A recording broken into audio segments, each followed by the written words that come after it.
เสียงคือสิโอเคเลยเนาะ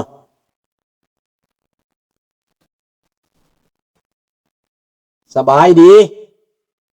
พ่อแม่พี่น้องลูกหลานลาวไทยหัวใจเดียวกันเพื่อเสรีภาพและประชาธิปไตยทุกท่านยินดีต้อนรับทุกท่านเข้าสู่รายการเสียงประชาชนลาว Voice of the Lao People Welcome to everyone Bienvenue à toutes et à tous ยินดีต้อนรับทุกท่านสวัสดีครับสบายดีพี่น้องขอเข้าเพลงศาสตร์เลยเนาะศาสตร์ลาวตั้งแต่เดิมมาขึ้นชื่อลือซาอยู่ในอาเซียนศาสตร์ลาวผู้พันไมตรีความสามัคคีฮักข้อห่มกัน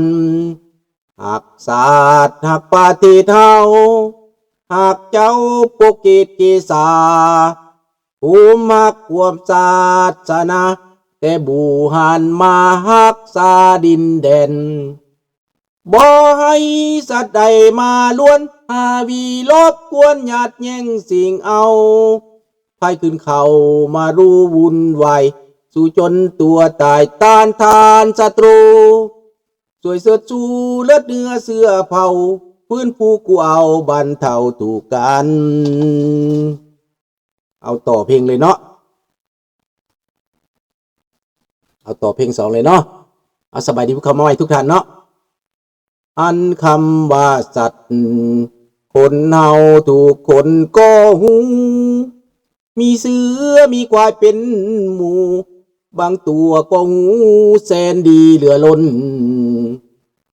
ตัวอย่างว่าควายเฮาเลี้ยงมันยังงูคุณของคนดึงแก่คันไทยจนตัวมองมนบ่เคยได้จมสักคำเมื่อมาเทียบใจคนเฮาบางคนก็หายไปเสียยิ่งกว่าฝูงควายหวังร่ำรวยเสียจนหน้ากำตัวอย่างลาวแดงไปหลงแก้วแดงให้ความศีลธรรมจะลืมข้าวเหนียวเม็ดขาวงามลืมคำสอนองค์พระเจ้าโธ่เอ๋ยแก้วแดงใจหายเสียยิ่งกว่าสัตว์แถมยังบังอาจญาติเอาแด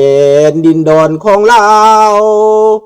เที่ยวฆ่าเที่ยวแกงคนลาวนี้ตายป้าเอือนเป็นเป่าโบราณควันเมืองเก่าทำลายเสียได้หลงคอเพื่อนลาวหลงผิดจะไปเสื้อฝังคำเขามีภัยหักหอมเมืองลาวยิ่งกว่าลาวนี้จะมีหรือบ่น้ำตาลาวไหลเป็นน้อยเป็นพันก็เพื่อหวังรอว่าอยากจะเห็นเมืองลาวนี้ก็สั่งตัวเพื่อคนลาวเองเอาขอบใจด้วยพี่น้องเด้อสบายดีเจ้าเนื้อพี่น้องมื้อวานนี้ข้าพเจ้าก็ได้เอาคลิป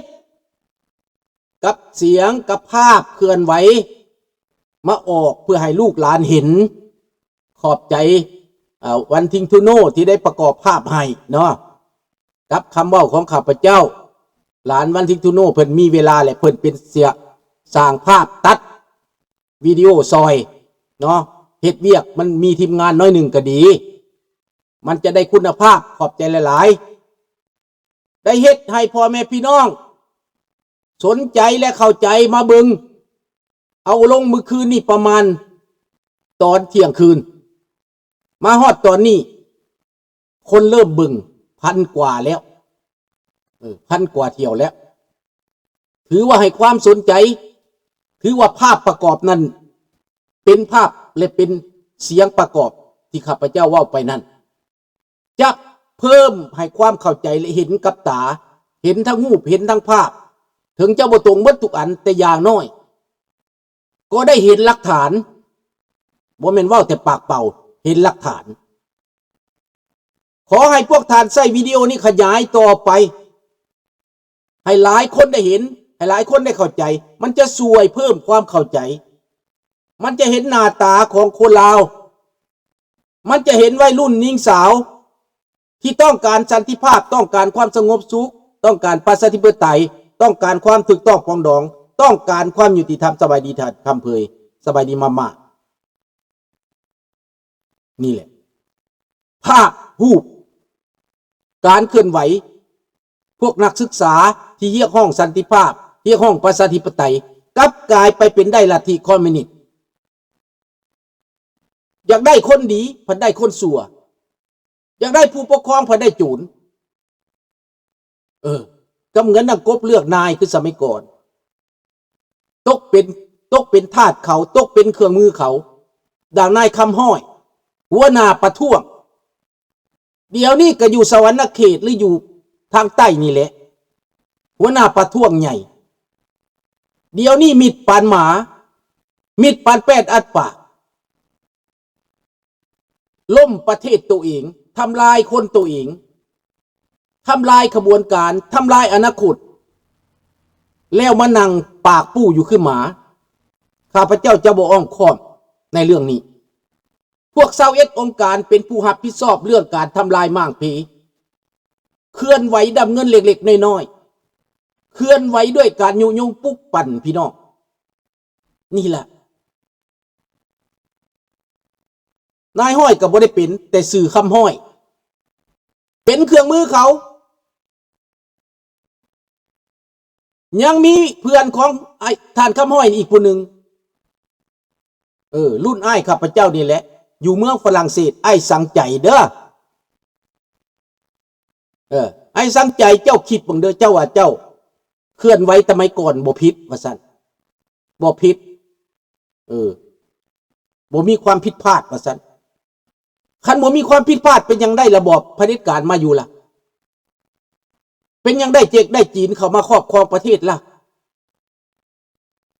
คันว่าระบอบพระราชลาวสัวให้แท้ๆอ้ายพนึกก็ได้รับการศึกษาเรียนฟรีจนได้มีความรู้ความรักจนเขียนภาษาฝรั่งเศสเป็น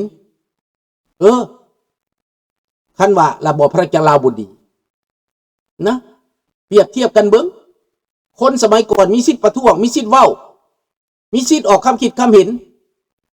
มีสิทธิ์ต่อว่าต่อขานรัฐบาลบ้านเมืองก็บ่ได้เลวร้ายไปจังซี่นี่แหละดังนั้นพวกอ้ายต้องพากันลุกขึ้นมาเปิดหน้าเปิดตารับผิดชอบขนาดแต่ก่อนเจ้าเปิดหน้าเปิดตาเดี๋ยวนี้เจ้าบ่กล้าเปิดหน้าเปิดตาอ้ายค่อยขอห้องเจ้าเด้อขอนบเจ้าเด้อให้เจ้าออกมาเว้าความจริงให้เจ้าออกมาต่อสู้ในเวทีเด้ออ้ายเด้ออ้ายสังใจ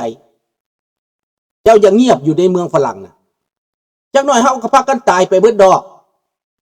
แต่เจ้าต้องเว้าความจริงความต้องการของเจ้าเลยเจ้าได้บ่อันเจ้าต้องการประชาธิปไตยนะเจ้าเรียกร้องประชาธิปไตยเจ้าขับไล่รัฐบาลพระจักรลาวแต่บัดเจ้าได้มาเจ้าได้หยังเจ้าได้เผด็จการคอมมิวนิสต์ให้เจ้าพากันลุกมาเว้าความจริงเด้อขบวนการ21องค์การหั่นนะหมู่คู่ของพวกเจ้าน่ะนะพากันออกมาเว้าความจริงเว้าความจริงที่มันเกิดขึ้นน่ะเพราะพวกเจ้าพากันเฮ็ดหยังพวกเจ้าเชื่อแนวใดเล่าความจริงให้ลูกหลานฟังเด้อสบายดีท่านประดิษฐ์ขอให้อ้ายสังใจออกมาเด้อเจ้าอย่างุบงิบอยู่เสมอมุทลายเราตายไปแล้วอยู่เมืองฝรั่งเศสเล่าความจริงบ่ได้แล้วแหละเราเป็นคนไล่เจ้าชีวิตเราเป็นคนด่าเจ้าชีวิตก็มาอยู่เมืองฝรั่งเศสก็มาตายอยู่เมืองฝรั่งเศสนะดังนั้นพวกใดที่มีส่วนร่วมในการคนล้มรัฐบาลแต่ก่อนนั้นพากันมาว่าความจริงซะตายไปจะบ่ได้กินแหนงตายไปจะบ่ได้เสียใจให้มาว่าความจริงให้แลกเปลี่ยนความคิดความเห็นกันบ่เจ็บบ่ปวดบ่ตายย้อนดอกเนาะเอาความจริงขึ้นมาเว้าหลักฐานที่ข้าพเจ้าออกมาน่ะอาจจะมีพวกท่านในวิดีโอนั้นถ้าผู้ใดจำตัวเองอยู่ในวิดีโอนั้นข้าพเจ้าเอาวิดีโอออกมาประเสริฐหน้าพวกท่านเห็นนั่นพวกนี้นั่นนะที่คนล้มรัฐบาลนั่นอาจจะมีคนหลายคนมาอยู่ต่างประเทศแต่พวกท่านออกมายั่งยืนว่าตอนพวกท่านยังหนุ่มนั่น พวกท่านเป็นผู้ใดในหันน่ะมันมีแน่นอนมีน้อง1,000%มีคนรอดออกมาต่างประเทศอยู่ในหันที่พากันไปไล่เจ้าไล่นายหันนะมีหมอหนึ่งมานอนอยู่เยอรมันหมู่ของข้าพเจ้านายเวทคำวงวรราชโตออกมาว่าความจริงซะเสียวรับสารภาพซะสบายดีอุปูว่าคิดบ่ผิดคิดบ่ถูกหลงผิดถูกหลอกไส้อย่าสินอนตายตาลับไปซื่อๆตายไปมันสิเน่าสิเปื่อยเขาสิด่าทีหลังสบายดีโประลุกขึ้นมาแก้ความผิดซะลุกขึ้นมาสารภาพว่าแต่ก่อนนั้นเข้าใจผิดคิดว่าสิได้ประชาธิปไตยคิดว่าสิมีความยุติธรรมคิดว่าลาวสิถูกต้องปรองดองและพวกเจ้าถูกหลอกพวกเจ้าต้องรับสารภาพข้าพเจ้าว่าเลยดิข้าพเจ้าบ่ได้มีการประท้วงจักดีข้าพเจ้าออกอย่างน้ำเขา1973เทื่อเดียวว่าไปสนับสนุนเขาส่วนว่าไปสนับสนุนอีหยังไปสนับสนุนสันติภาพข้าพเจ้าไปย่างไปห้องโรงเรียนกฎหมายแล้วข้าพเจ้าก็กลับบ้านแต่ใครหันมาบ่เคยไปเลย1973พี่น้องอันนี้แหละอยากให้พวกท่านที่ว่ามีส่วนเกี่ยวข้องนั้นออกมาว่าความจริงซะรับสารภาพออกมาสู้ช่วยกันออกมารวมมือกันเฮามักประชาธิปไตยเฮาออกมาเดินขบวนนั่นแต่บัดสุดท้ายแล้วเขาเอาไปเป็นเครื่องมือ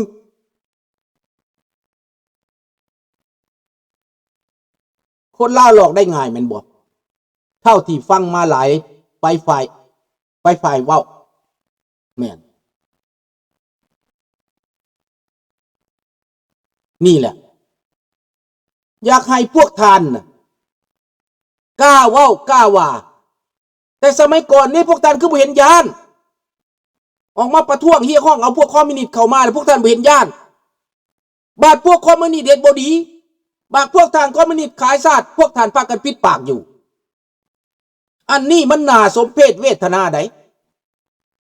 ข้าพเจ้าผู้ใดมีบ่ได้มีส่วนเฮ็ดนี่นะข้าพเจ้าออกมารับผิดชอบออกมาต่อสู้ออกมาเฮียห้องออกมาเคลื่อนไหวเห็นบ่ล่ะดังนั้นพวกใดที่มีส่วนกระทำในเมื่อก่อนนั้นให้ออกมารวมมือกันบ่มีความผิดดอกข้าพเจ้าอยากรู้ความจริงนะออกมาเราความจริงมันเกิดยังขึ้นแม้นผู้ใดเฮ็ดบ่ดีออกมาเราผู้ที่ฮู้จักดีข้าพเจ้าว่ามีอยู่คนหนึ่งที่ยังมีชีวิตอยู่ท่านวิชัยแก้วนครลูกพี่ข้าพเจ้าโคบอยเท็กซัสออกมาเล่าเด้อไอ้เด้อคอยสิสัมภาษณ์เจ้ามือหนึ่งติดต่อหาน้องชายเนี่ยเด้อไอ้เด้อแต่เจ้าก็ต่อสู้อยู่หากแต่เจ้าบ่เฮ็ดสุดเจ้าบ่เฮ็ดถึงอ้ายเจ้าเฮ็ดกระเทินได้เด้อรวมมือกับน้องกับนุ่งได้เด้อคอยบอกว่ายังให้เจ้าดอกอ้ายแต่ว่าเจ้ากระซอยคอยได้บ่ล่ะเจ้าสวยมาสนับสนุนน้องชายเจ้าได้บ่คันเจ้าเฮ็ดบ่ได้อ้ายเด้อก่อนเจ้าสิเป็นหยังไปพอเจ้าก็มีการเคลื่อนไหวคือกันสมัยนั้นแต่เจ้าผิดหวังเจ้าจังได้ตูนนี้มาคือกันเพราะว่าขบวนการนักศึกษาในเวลานั้นอ้ายมีส่วนโปรโมทพวกเด็กน้อยได้จำได้บ่อ้ายเจ้าไปพานักศึกษาประท้วงอยู่สวรรณเขตน้องชายก็เห็นเจ้าเด้อจำเจ้าได้ดีแต่ข่อยบ่ได้ไปประท้วงไหนมีหมู่ข่อยนายเวทคำวรราชอีกหลายๆคนไปข้าพเจ้าอย่าบ่เปิดสื่อเพื่อบ่ให้เสียใจเพื่อบ่ให้แตะต้องใจกันเด้อแต่คนที่เฮ็ดแล้วนี่มานอนนิ่งอยู่นี่นะบ่น่าเลยฟังกูเด้อเสี่ยวเด้อเวทคำเด้อมึงอยู่เยอรมันหันเดียวนี่นะฟังกูเด้อในสมัย